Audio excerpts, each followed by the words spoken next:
Cred că vine și ciobanul Ce acum. urmează? Când aveam RX-7 am fi avut altceva. If I didn't buy an RX-7, I have an STI now. Asta zic. Probably a better investment. 5, nu cred. Mă îndoiesc, nicio șansă. Ce ai rotorază? Konnichiwa, minasan, Brotorheads this. Today we're going to talk about another interesting topic. What would have happened if we didn't buy an RX-7? We are quite fond of cars, and especially sports cars, so there are quite a lot of options on the market. Me. I've looked at several different vehicles before buying my RX-7, and I'm sure Mike has too. And today we're going to talk about those cars that didn't make it on our top of the list. So Mike, Didn't make it in our garage. yeah, didn't make it in our garage. Yeah? Why? What other cars would you have owned if you didn't own an RX-7? If I didn't buy my FTD, In the same price range, like try to keep it. yeah, I mean, if I didn't Or buy similar one, yeah, I price mean, I have a track build RX-8 now, because that's what I was looking for. Probably I have an STI too along that, because I would have some money to spare. But yeah, that would have happened. I would have had that in my garage right now. I don't have a garage, but maybe the money from the FD would build the garage. Yeah, probably. Yeah, so 4 more, or You said a track built RX-8, an STI. Which version of the STI? blow-by, 2005 Pro Drive. That's the underneath. 2-liter engine? Yeah. Or? Yeah, okay. 2 liter, yeah. That's the best one in my opinion, because it's easy to buy, easy to fix, and they've also appreciated it, haven't really gone down in price. So I have 3 more. Yeah. 3 more cars. Damn. Something attainable. I mean, the Ford Escort Cosworth, that might have been on the list. He's old. I have a friend who had a few and raced a few, and he could have fixed it up for me, like 400 horsepower easy, and on the budget. So I know the words are not really meant in the same sentence, budget and sports car. That was my next question. Yeah. What kind of a budget? Reasonable budget. We're not gonna dive into that topic now. Okay. So 2 more. Yeah. Man, 2 more cars. Okay. I have bought and sold and changed a couple of cars lately. So the one I regret kind of selling is my Vauxhall Astra 2-liter turbo convertible. That was like a nice car. So maybe I would have found one which was rust-free and mint condition and keep it stock or something. That's nostalgia speaking, folks. Yeah, that's nostalgia. It was pleasant to drive, not pleasant to tune, because you had to do a fully built block and custom exhaust and engine mounts and whatnot to get it up and running to 400 horsepower, big turbo, whatever. Because you had to push the car. No VVTi, no nothing, classical engine. So I would like to get one of those, maybe. And number 5, man. Why does it have to be 5? Is it like a magical number for you? Or? Yeah, it's the Oh man. typical listicle format for you. Well, number 5. Ladies and gentlemen, this is Mambo number 5. I've grown fond of Subarus, but I think one STI is enough. Yeah. Okay. Well, You should always remember that time we went to our friend's service and he told us, if you're ever going to buy a car, never bring a Rotary or a boxer engine inside or else I'm going to throw you out. So yeah. stick to one. Yeah, I have both already. I have an Outback, so yeah. Technically, I've check. You have to have a BMW in your life at one point. So it would have to be an E46. Even if it's not an M3, you can always turbo it. So 2.8 turbo, 500 horsepower easy. Okay, so you're not the E30 kind of guy. No, Too old for you? E30 it has a cult following obviously, and you can get one still for relatively good price, but you'd have to keep it stock and keep it nice. No dents, no whatever, and historical car.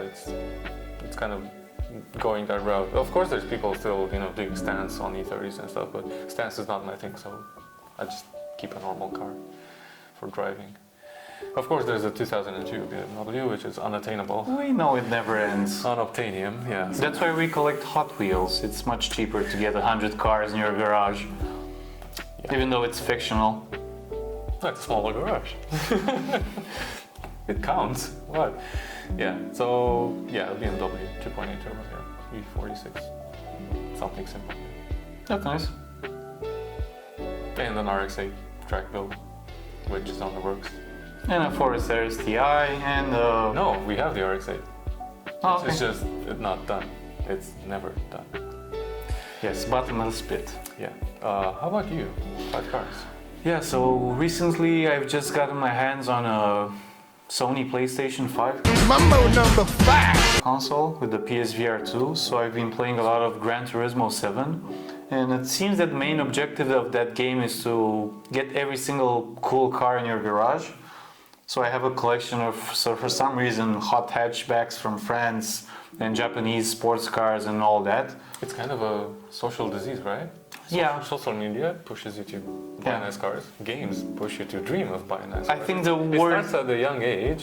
I think the word you're looking for is what's that word? Financial mistake? No, when you're gathering too much stuff that you don't need. A hoarder. Oh, hoarder, Yeah, yeah. it's kind of a hoarder thing. Well, technically no, you're a collector.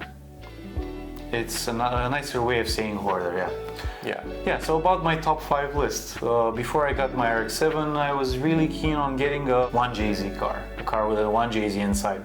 Whereas most people will tend to buy a Supra or maybe a Soarer, I was a big fan of the JZX 100, so a car that you would normally see Daigo Saito driving, Yeah. because it has 4 doors for more people inside, and it has a 1JZ engine That's not inside. what she said. That's not what she said, yeah.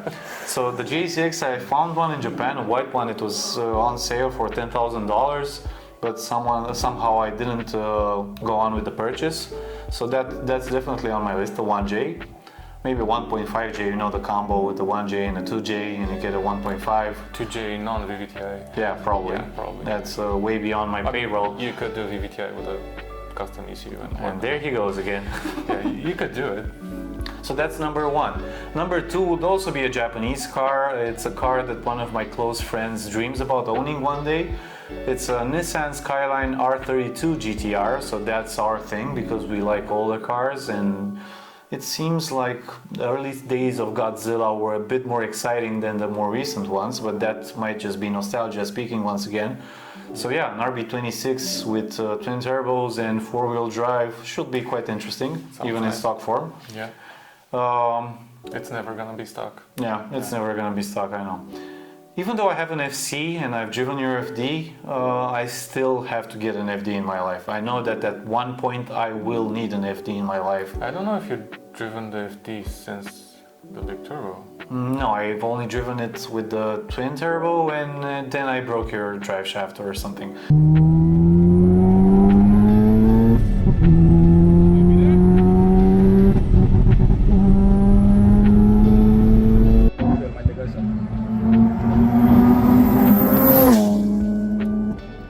Yeah, you might like it.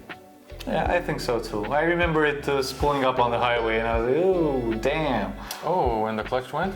Or No, after the clutch went, when you were having actuator problems. The clutch went when I was driving. the clutch went when it was twin turbo. Yeah. And the then I actuator... did the clutch and didn't drive it at all and put it up on jack stands Okay. and did the single turbo. Yeah, number 1, a JZX. Number 2, a Skyline R32 GTR. Number 3... For number 3... I forgot the number 3. Oh, it was an FD, yeah. Oh, it was an FD. Yeah. Oh, that was the point you were trying to make. Yeah, I want an FD in my life. Oh, To crap. daily drive it and beat the crap out of it whenever I feel Well, like. I can sell you mine. If I can only afford it. Yeah. I know my list of Japanese cars is quite long, so Yeah. to say. I would get a lot of Japanese cars. I was fortunate enough to drive a few Hondas, a few cool Hondas back in the day, so I'm not sure I would still go back that road once again. If there's one car I'm still dreaming about, and it's not only because of the noises it makes, it's an old Audi Quattro with a inline 5-cylinder engine, Don't go there, man. 4-wheel drive and all that. Don't do it. Yeah, I need that. I need that Walter Roll feeling in my life. I need to go there. You can do a replica. Yeah, it would probably be a replica. I couldn't afford a real thing, but it would still be good. We have a guy called Dandu. Okay. Dandu, metal work. Yeah. He does the body. I know. Yeah, he might. There's a replica of that car, He yeah. might do it. Yeah. Oh, he did it. Yeah, there's already a replica of the car in Romania. Oh, Yeah. crap. Okay. So yeah, that would be number 4 on my list. And for number 5, although I would love a Ferrari, our point of view was just to talk about cars that would be affordable still, so that wouldn't match. Jeremy Clarkson mentioned that everybody needs an Alfa Romeo at one point in their life. So Yeah, that would be nice. It's a smaller I Ferrari. drove the 4C. The Alfa Romeo 4C feels like a baby 488, but I'm not sure I would buy an Alfa Romeo. I would most definitely, if I had to give up RX-7s for good, I would give up on my RX-7 for a Porsche 911. But it would have to be a turbo, which once again goes over the budget. 997. No, older one, 930, 930 or 964, the older models. So the older turbos. Unobtainium. Yeah. Unobtainium, yes. Yeah. So if I can't afford the Porsche 911, I would probably go for a Chevy Corvette ZR1, the C4, the 1990s. Yeah. Man, you're going way back. Yeah, not 90s, not that far away. It is far away. I was like 2 or 3 years old at the time. Yeah, exactly. But yeah, we're also talking recently. At least your car is younger than you. It is by 2 years, actually. Yeah. It's also younger than you. Yeah, of course. No, I was just thinking, what if you were born in 92 and your car's a 91? That would be ironic. Yeah, and moronic. Yeah. The fact is that it doesn't matter how many cars you own or drive, you always feel the need for more. That's why the Sultan of Brunei has a collection of, I think, 5,000 cars, including hundreds of Ferraris and stuff like that. But That's a heritage, it's not a collection. yeah, that's like a budget of a small country like Romania. Yeah. I'm quite happy with my car, and I'm sure Mike is happy with his small collection of 5 or 6 cars. Sort of. Yeah, he tends to lose track of them. 5. The fact is, I've been thinking about this for a while, but maybe I'll do it in the near future. A list of 100 cars you need to drive before you die, and I'm not just talking about an average catalog, but I want to drive 100 cars before I die. And I know compiling that list is going to be quite difficult, and maybe we should do it together. That sounds like a bucket list thing. A bucket list, yeah. Like if you know you'd die in 5 years from now, you'd want to drive 100 cars and ride 100 motorcycles. Well, long live the rental companies, I guess. Yeah, but let's talk about that in a future episode. Until then, thank you for following us. Domo arigatou gozaimasu, and we'll see you next time. Peace. Yeah, whatever.